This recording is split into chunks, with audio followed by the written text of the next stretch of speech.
Hey everyone! Before we dive into today's episode of Abridged Presidential Histories, I wanted to share that I recently recorded a guest appearance on Jerry Landry's Presidencies of the United States podcast. If you haven't checked out Presidencies of the United States, Jerry takes a deep dive approach to presidential history, recording dozens of episodes on each president to fully flesh out their story. In our conversation, titled SATT008 Charles Lee, we discuss one of the first attorney generals in U.S. history and what they can teach us about playing hooky when you really just don't feel like doing your job. If you want to check that out, it's episode SATT008 Charles Lee of the Presidencies of the United States podcast. All right, on with the show.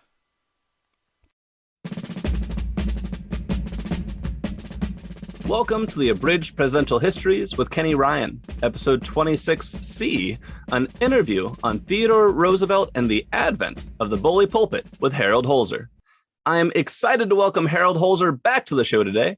Harold is the director of the Roosevelt House Public Policy Institute at Hunter College in New York City. He's the chairman of the Lincoln Forum and author of The President versus the Press, the endless battle between the White House and the media from the founding fathers to fake news. Harold also recently appeared in the CNN docuseries Lincoln, Divided We Stand.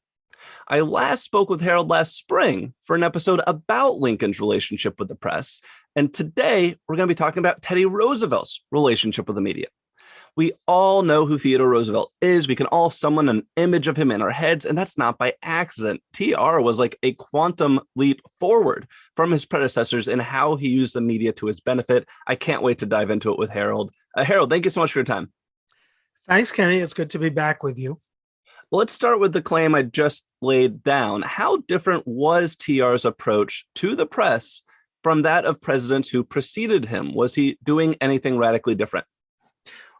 The thing I guess he was doing that was not different, that presidents from Jefferson to Jackson to Lincoln had all done and done well for those guys in terms of how they manipulated their image and got the attention they wanted, but also drew fire from press of different political parties. That's a long sentence, is what he did that was the same was court the press. And each of those presidents did so in kind of an unprecedented manner. And that some people disapproved of in their own times. And we can talk more about the differentiation. But I mean, TR was the perfect person for the moment that he accidentally became president, because the modern media was really gearing into action. Washington correspondents were proliferating, not much more than during the Civil War, when many of the major reporters were out on the battlefield. Frankly, that's where the good writers went. Roosevelt also became president at the beginning of the news era, as opposed to overt political journalism. Maybe really on the tail end of the yellow journalism era in many ways, although he was kind of cut out for that as well. So in an era when headlines and scoops were more important than let's say in Roosevelt's case, a Republican writer praising him and a Democratic writer attacking him day after day, this is a guy who made headlines. So he capitalized on that new press culture. But as you implied with your question, which I think you asked about 10 minutes ago, I apologize. The answer is that he loved it, he coveted it, and he went after it. And now TR, the White House was hardly his first brush with the press. Right. There are stories and political cartoons of him as a Rough Rider, a police commissioner, I think probably as a 23-year-old state assemblyman. When does he first start interacting with the press, and what's his relationship with them like initially? I'm surprised that he didn't edit his own birth notice. That's how early, because as you said, he was a really young member of the assembly. And what he did when he got to Albany, where it's even colder than it is in New York today, I used to go up to Albany every January for the State of the State message. It was so cold that you used to get cramps in your calves if you walked across the street too quickly. That's a I'll true stick to story. Seattle, thank you. I know, it's all you have is rain. We have cold. Mhm. So he introduced a bill to sort of guarantee extra press freedom to make it harder to prosecute libel cases. So that made him a darling of the press. And you mentioned his police commissioner days. Well, unlike most police commissioners, actually very much like the police commissioners of the modern, our own era, but uniquely to his period, Roosevelt went to the scene of disasters and major crimes, and you know, um, he was there on the scene, and it was so strange. He always managed to wake up a reporter and have the reporter meet him on the scene. And some of these people who accompanied him were future press giants like Lincoln Steffens, who hung around with him as he made the rounds. So he learned early to be nice to journalists, the ones he liked, and to court them and to have them there to take note of his personality and his achievements. Now, did he just kind of like by chance, by personality, by the way he was raised, land on his relationship with the press and how he'd act toward them like right out the gates at that young age? Or does his approach toward the media evolve and develop through his life or career? Are there any learnings? That's a good question. So there was some evolution, which I can get to in a second. But I think that in initial zeal and hunger for attention, for the spotlight, the famous story that TR wanted to be the bride at every wedding, the corpse at every funeral, and the baby at every christening. I don't think I got that in the right order. And I think that was his nature. And he was good at it. As you mentioned, later in life, when he charges up San Juan Hill, there are lots of people to record his Rough Rider experience. When he goes out west to nurse his wounds after his wife and mother die, it's very well publicized. When he goes into the Northwest, I think there it's just that I don't think Roosevelt said, "Come and follow me as I lapse into depression." I think it was just that he was newsworthy by that point. But you ask an intriguing question, and whenever you ask me questions, Kenny, I think that there are approaches I should have taken in my book. It's because it's a really good question. He didn't evolve. It's hard to evolve from a fever pitch about press coverage to something more. Right. But where he did evolve is first of all, he began writing for magazines. So that puts him in a different category. And I mean a lot of articles, and serious articles that really reflected his personality. He was the kind of writer that knew his voice and could write his voice. And then the second thing is he got these journalists, some of whom he had known for years, to help him implement progressive policy when he became president. I mean, the day that he was sworn, when he got to Washington after being sworn in, following McKinley's assassination, he walked around the streets of Washington with a few progressive journalists. Maybe Lincoln Steffens was one of them. And they noted the marked contrast. The city was very quiet. McKinley was very popular. And Roosevelt is walking around the streets, beating his hands his fist into his hands and saying, "This is terrific. This is going to be the start of a new era." And they were kind of astonished at his, blatant, undisguised enthusiasm. I think it was the day of McKinley's funeral, Wow. in wherever he was being buried, Ohio, I guess. And Roosevelt was in a celebratory mood. Then he invited them all back to the White House. And in no uncertain terms, he said, "I need you to help me. You guys write the stories about the big business trusts who are abusing workers and conniving on prices and shorting on supply and driving American consumers and workers to the brink." So they began writing what later came to be called muckraking journalism. And Roosevelt, would read his speeches to them. and they would submit his articles in advance to him. So that was certainly an evolution. So it was, as the magazine became a much more influential thing than newspapers and began expressing opinions, just as newspapers stopped doing opinions on the front page, Roosevelt was right onto that change. So this is crazy to me. You and I were both former journalists, and you sit in a newsroom, maybe with your editor, you think of what your stories are going to be. Instead, these guys are sitting with Teddy Roosevelt discussing what their stories are going to be. Like, can you elaborate on that? I know. I'm just thinking back. I mean, I was a journalist 50 years ago, and briefly. Not like you. Yeah.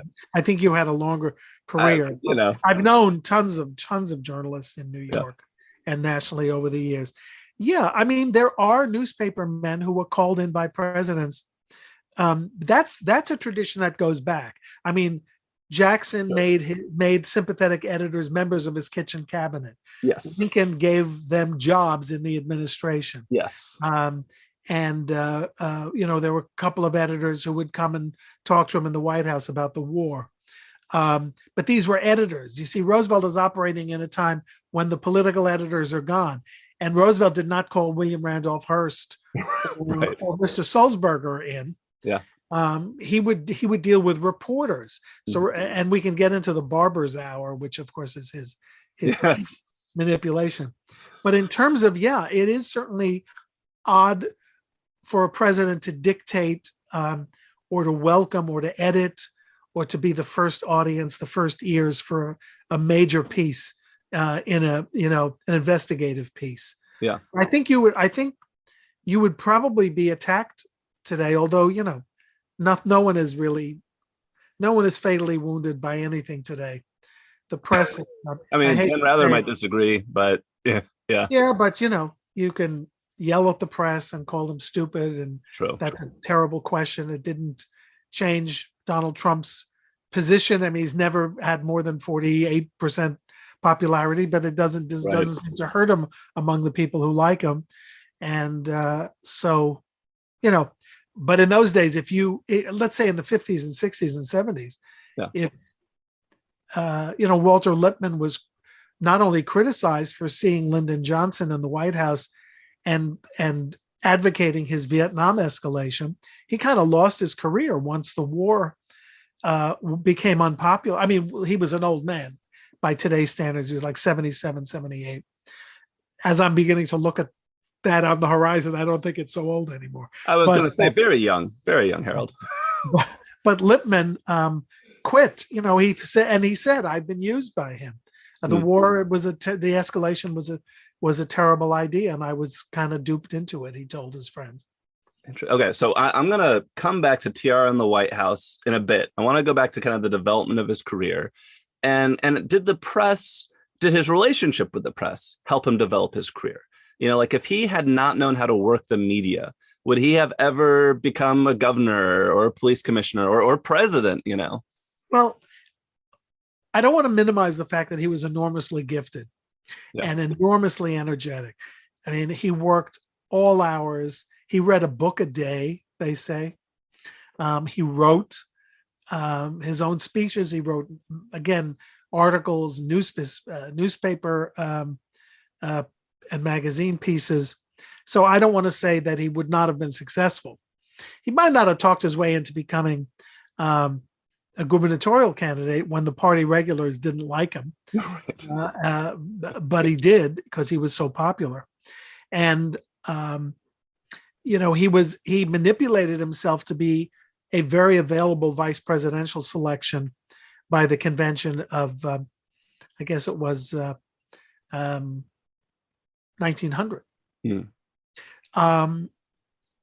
But, there's an element of enormous talent at work.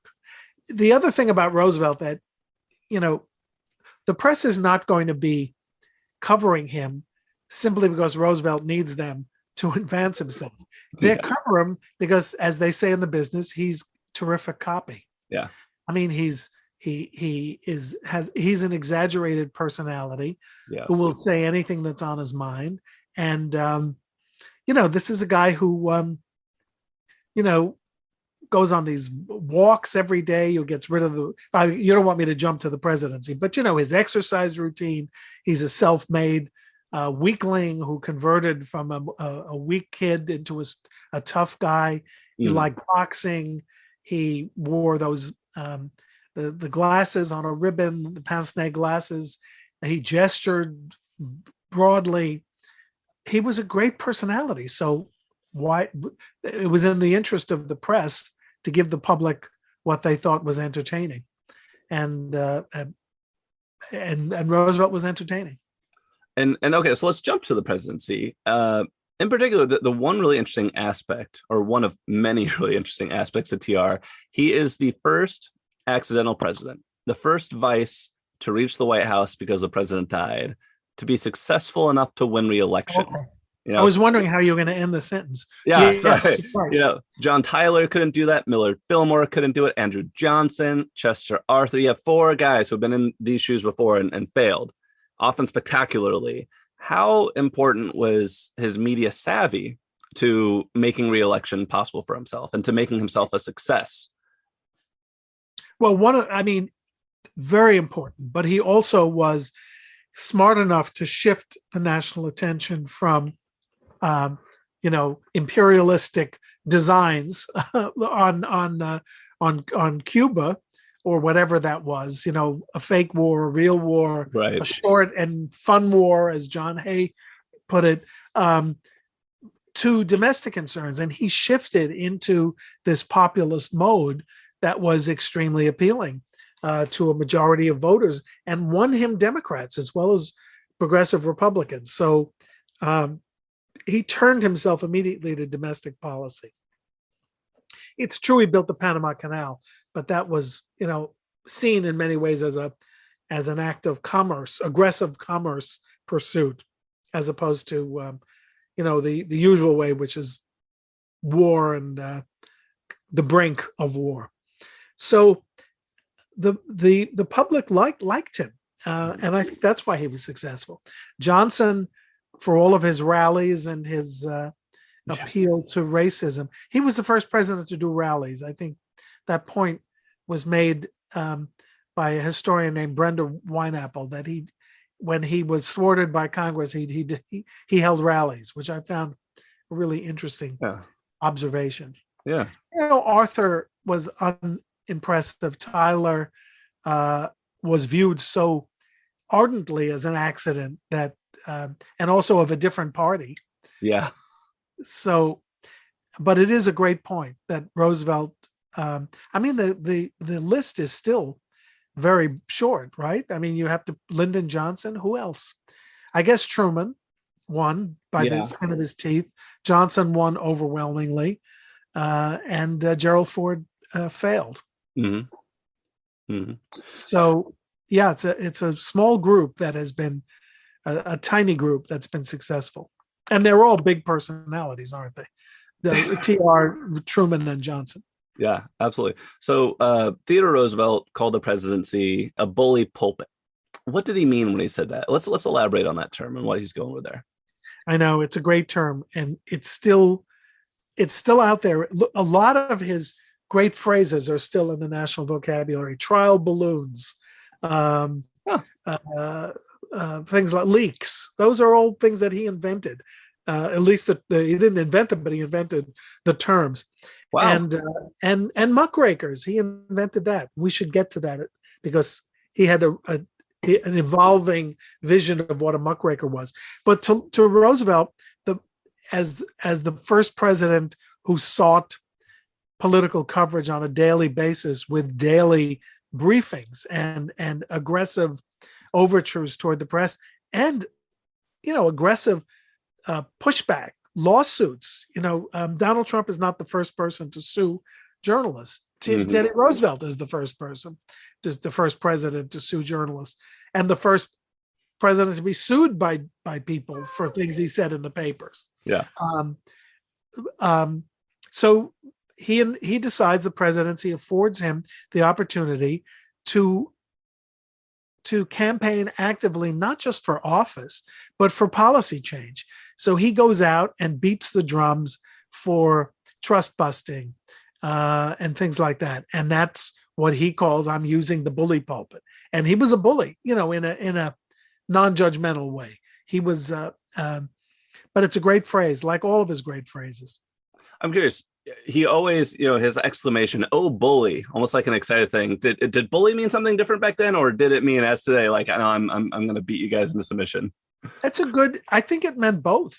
I Meant think both. it meant beating into submission, but bully meant great. You're right. That's a very good point. He did say that all the time. Yeah, But that has not endured as a that's not. phrase. I think cool is the equivalent of bully today. Yeah, That's yeah. cool. But the bully pulpit has endured. Awesome. Can you give any specific stories of how he used the bully pulpit to rally public pressure and swing Congress behind him on an issue? Sure, he made speeches. He often published his speeches. He campaigned throughout the country. He gave messages to Congress, not just the annual message. He appeared before Congress and gave special messages. So he was out on the hustings. He traveled. He rode horseback, spoke to the press from horseback. But what Roosevelt didn't have, and maybe it's a good thing because the few recorded versions of his speeches don't sound very much like they fit the, he's like a silent film star. There are newsreels, but Right. when the voice is attached, it's like the equivalent of John Gilbert trying to do sound movies after the talkies came in.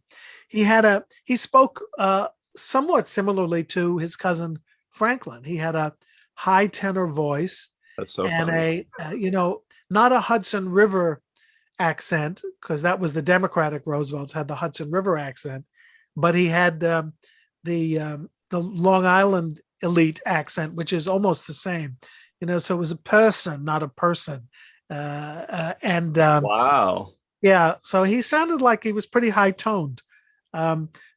I'm always amazed to hear these voices because Woodrow Wilson's voice was kind of gravelly like this, which you wouldn't expect. Although the only recording we have of him is when he was old, at the end of his life. Mm-hmm. That's when radio came in. So it was through the press, it was in speeches, and it was through his own writing. So it's not like Joe Biden going to Atlanta and giving a speech on voting rights with everyone lined up and prearranged. Yeah. It was a constant drum roll. And I think that's what he meant by it, as opposed to the literal image, which is of a podium with an outsized personality using that pulpit. Okay, now you mentioned that you wanted to get more into the muckrakers. Tell me more about what's going on there. Well, I just think it's an example of how craven TR could be in a way. Yeah. So he encourages Lincoln Steffens and he encourages Ida Tarbell to write about the Rockefeller Trust.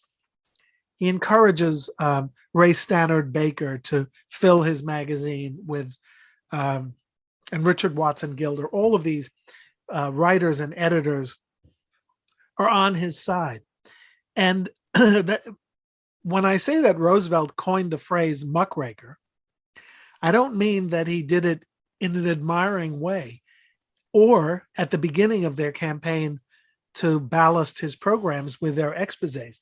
He actually gave a speech to one of the press groups, the Gridiron Club, or I think it was the Gridiron Club, and which still exists. Mm-hmm. And he said he had gotten really angry that a senator had been, run through the gauntlet of the press and attacked, and it was someone Roosevelt liked.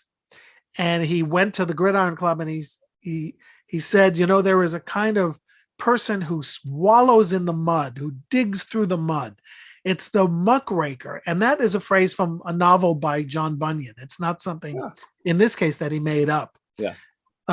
He digs in the mud, and we have to get rid of this. We have to get rid of this negativity and this negative energy. That's a modern iteration of what he. Sure. And so muckraker was invented by TR, or repurposed, as a term of criticism for people who were spending all their time digging up dirt on people. And yet it's got a very romanticized connotation today, as if Roosevelt said, dig up the dirt, which he did. He just got sick of it. So that's the end of that. And we know it wasn't an accident because he gave that a version of that speech again in a more public setting. Gridiron was, professional organization that was off the record. So he put it on the record and then he wrote it up for a magazine. So he was hell bent on limiting it. Yeah, that's a way to make sure people see it. I'll just write it myself in the magazine. Yeah. And by then he had been muckraked a little bit, as some papers were charging that he had profited from the all the construction deals attendant to the building of the Panama Canal. Interesting. Yeah, which right to the end of his life, they asked him, what was your greatest achievement? And he didn't say, getting prices down, breaking the trusts. Yeah. He said the Panama Canal. Yeah. That was his version. I think probably because he had been, stuck a little bit by the press on it. Got it. Now you've mentioned some evolutions in the media, during TR's life. Like yellow journalism happened, muckraking starts happening, the press really grows. Was there anything new in particular that he was able to capitalize on? Yes, and I think what probably Roosevelt's greatest, I'm not going to say contribution, I guess it's revolution or sea change in the relationship. Now, McKinley, his predecessor, had occasionally spoken to the press on the porch of, on the various porticos of the White House, but he never had them in, never had a group in. And, Lincoln always had an AP stenographer at his side when he wanted something in the papers, or he would deliver a message or a letter, even a letter to the editor. But Roosevelt thought, he didn't quite think of doing press conferences, but he thought, he was a multitasker. When he wasn't reading, he was writing, he was doing it at the same time. Yeah. So every day his barber would come in to the little and now somewhat notorious hallway next to the Oval Office. Well, first he built the Oval, so whatever it was first, and then the Oval Office, which now we know is the place where Bill Clinton hung out for reasons that were not quite appropriate, and it's where Donald Trump watched the rally and the insurrection, and kept hitting the replay button because he was liking it. So it's got a weird history, this little area. Yeah. But Roosevelt had a barber's chair there, and his barber would come in to shave him every day and clip his hair as needed. So Roosevelt couldn't stand that. It was 40 minutes of idle time. So the press was allowed in, and they began calling it the barber's hour because TR would answer questions. Now, ostensibly off the record, but if the journalists, and this was true up to Cousin Franklin's time, that press conferences were off the record. But if the press said, that's really interesting, can we have that on the record? He might say yes, or he would ask his office to put out a statement reflecting what he'd said, so it was official and universally distributed.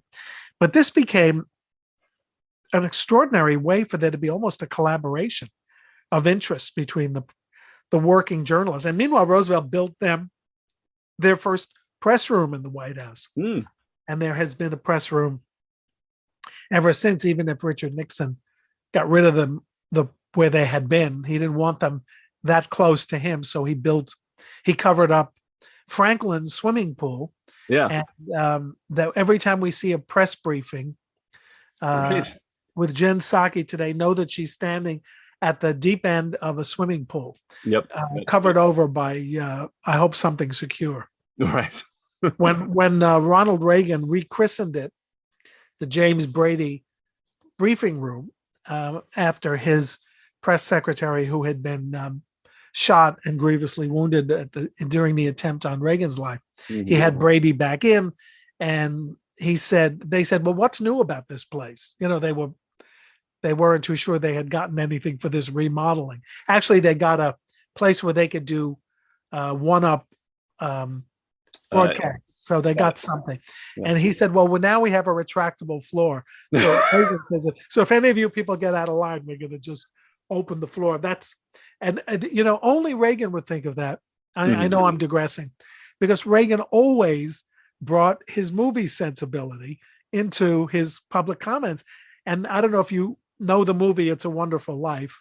Yeah. We're talking not long after Christmas. Well, Yeah. Jimmy Stewart was Ronald Reagan's close friend. And one of the most famous scenes in that movie is when Jimmy Stewart is dancing with Donna Reed, and the covering of the pool opens up and they come really close to falling, and then they don't, then they do, and ultimately they dive into the pool, and of course they fall in love. I remember that. I actually showed that movie to my fiance for the first time a year ago. So classic. Well, I hope you have good luck, but you have to worry about a fiance who's never seen the movie. I'm just saying.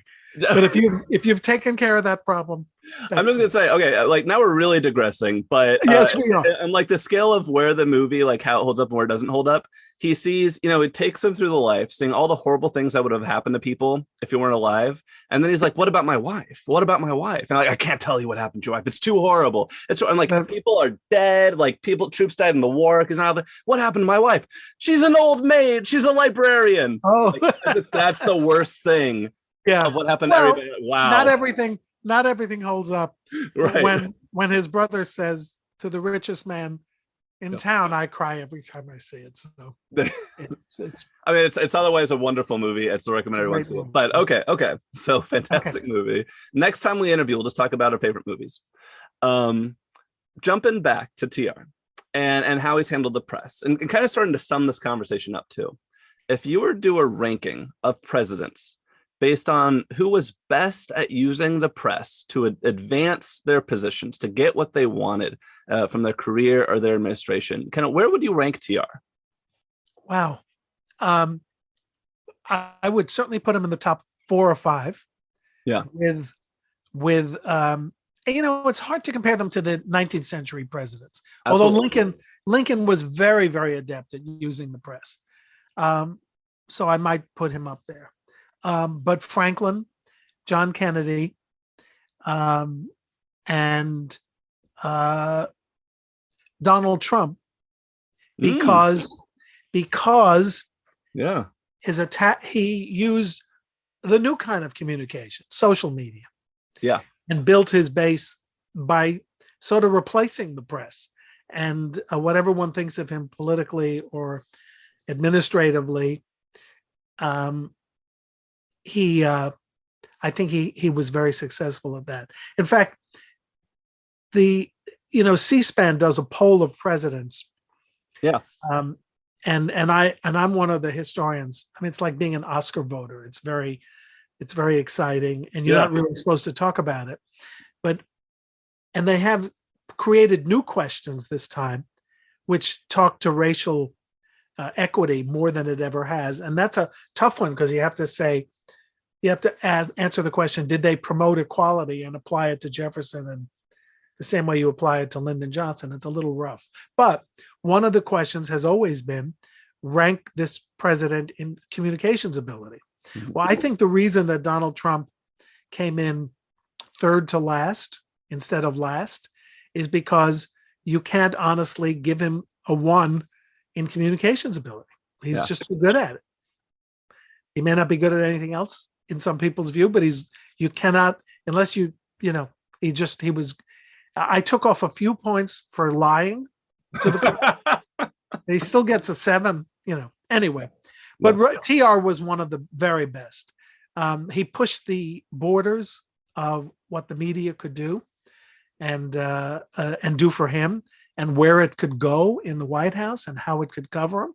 Mm-hmm. And we haven't even talked about his comeback bid, which was unsuccessful in 1912, but which involved his making newsreels and having the press travel with him in a campaign train, and his really becoming even closer with journalists than he had been in his White House days, because there were also fits of temper and temperament and blackballing people. Mm-hmm. He created a club, if you had the Oyster Bay atmosphere about you, talk about an elite, then you were in good standing. But if you crossed him, you were banished. And whether the banishment was a week, a month, a year, or eternity, depended on your transgression and your willingness to, humiliate yourself in apology. So he was a good manager of the press. And I give Roosevelt extra credit, TR, because he didn't have a press secretary. Yeah. He was chief of staff, but he's doing this all on his own. Yeah. What's your favorite story of Roosevelt and the press? You've given me a lot of good ones. Are there any you haven't shared yet that are just like, oh, it's a classic? I don't know if I shared this the last time we spoke, but it's still my favorite. And that is that during those barber's hours, the press eventually got a little bit irritated at the fact that TR would keep telling them everything's off the record. But they also noticed that so they increasingly asked him irritating questions because they enjoyed watching him get mad while he had the lather on his face. Well, then my favorite story is that they reserved the toughest questions to when the barber was shaving. This is a single-edged razor, single-edged razor, a single blade. When he was cutting at his neck, they would purposely ask him a tough question or an insulting one, and he would jump up and the barber would pull back the razor and say, Mr. President, please. And he would take his bib off and throw it on the ground and wipe. And so it became a game. They would try to make him angry. That is and terrifying. I would love to have seen, yeah, as much as I would have loved to have seen, an FDR press conference. At least we have one on audio and some photographs and lots of transcripts. But I would have loved to have borne witness to a barber's hour with Teddy Roosevelt. I am shocked that that's not like a famous movie scene yet, because it has all the makings of a fantastic movie scene. Well,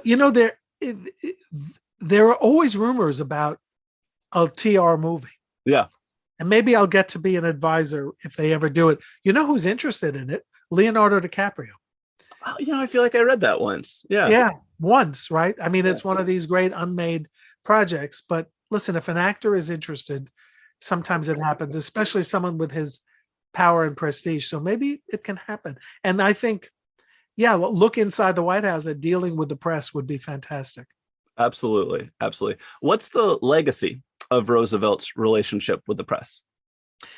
The legacy is that you cannot be distant from the press. After TR, if you were distant, you were unsuccessful. And we know that, Calvin Coolidge was a man of very, very, very few words and very controlled emotions, but he did give press access. And his flinty personality was kind of amusing to people and appealing to people. And his wife kind of made up for his stiffness by being very extroverted and quite lovely, and maybe the first glamorous first lady, although we don't think too much of Grace Coolidge, but she was.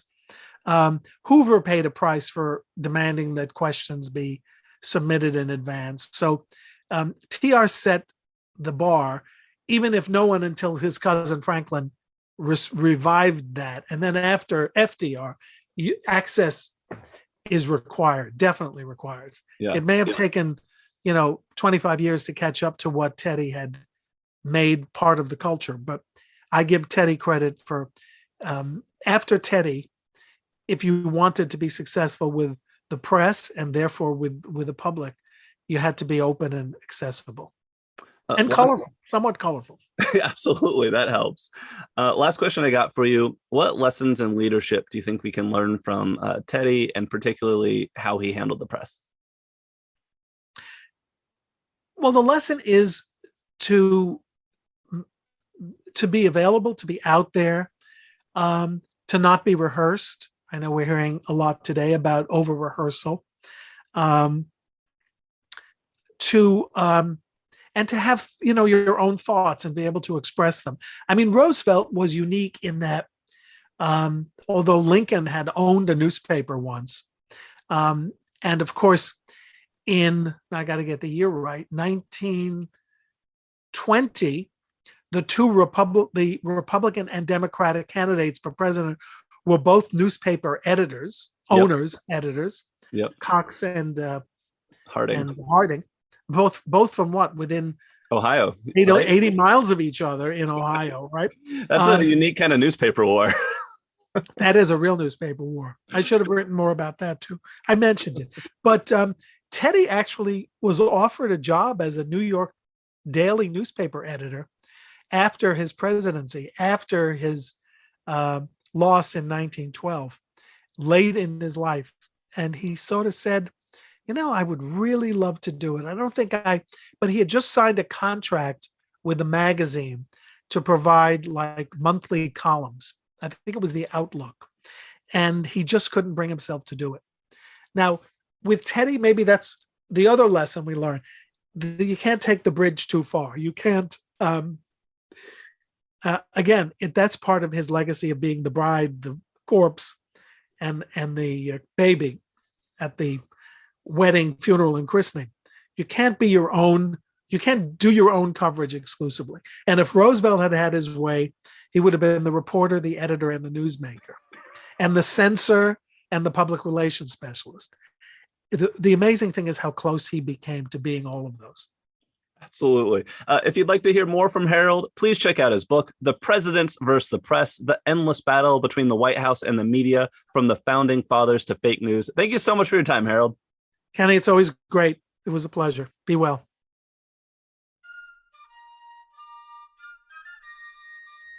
Thank you for listening to today's episode of Abridged Presidential Histories. If you enjoyed it, please subscribe, leave a 5-star review on your podcast listening platform of choice, and tell your friends about the show. You can also follow the show on Facebook at Abridged Presidential Histories or on Twitter at APH Podcast. If you'd like to support the show, you can look it up on Patreon or go directly to www.patreon.com/Abridged Presidential Histories. This helps me buy books and pay to host the show, and thank you so much to everyone who's contributed so far. The music in today's podcast is a public domain recording of the United States Army Old Guard Fife and Drum Corps. In our next episode, I'll be delighted to be joined by Dr. Lindsay Chervinsky to discuss the fascinating cast of characters who made up Roosevelt's cabinet and TR's doomed bromance with Secretary of War William Howard Taft. That's next time on Abridged Presidential Histories.